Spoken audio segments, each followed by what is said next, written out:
Plus d'Américains sont morts du coronavirus que lors des deux guerres, coréenne et vietnamienne, réunies.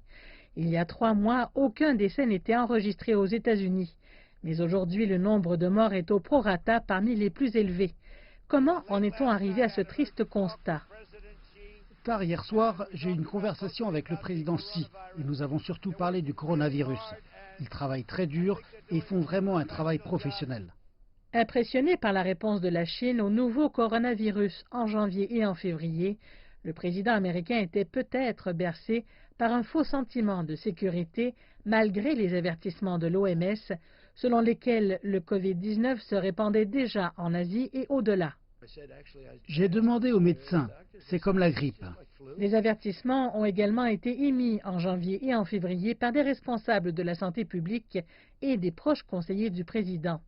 Les États-Unis ont également perdu du temps en décidant de ne pas utiliser le test de diagnostic de l'OMS.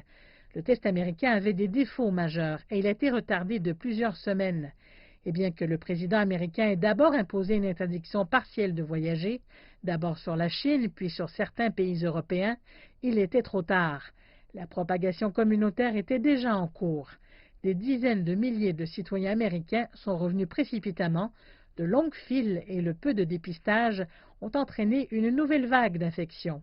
Alors que les cas grimpaient dans l'État de Washington et à New York, la Maison-Blanche a retardé l'ordonnance de confinement à domicile. Ce sont les gouverneurs d'État qui ont agi en premier, mais un temps précieux avait déjà été perdu. Une étude récente indique que 36 000 vies auraient pu être sauvées si les États-Unis avaient agi une semaine plus tôt.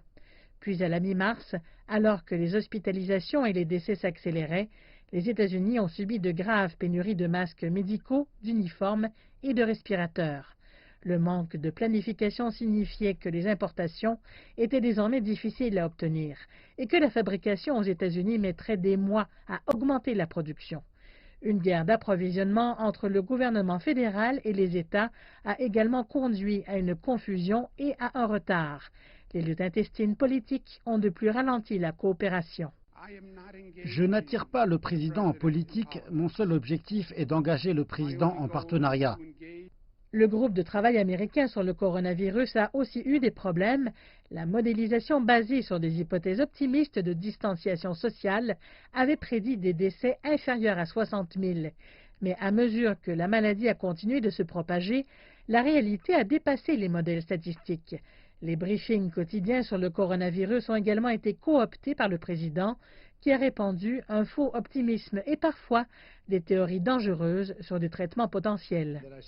Je vois que le désinfectant l'assomme en 1 minute. Est-il possible de faire quelque chose comme ça par injection à l'intérieur ou presque un nettoyage?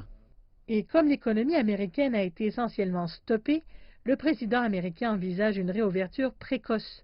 Déclarant d'abord Pâques comme une date appropriée, la réalité a frappé et l'ordre de maintien en place a été prolongé.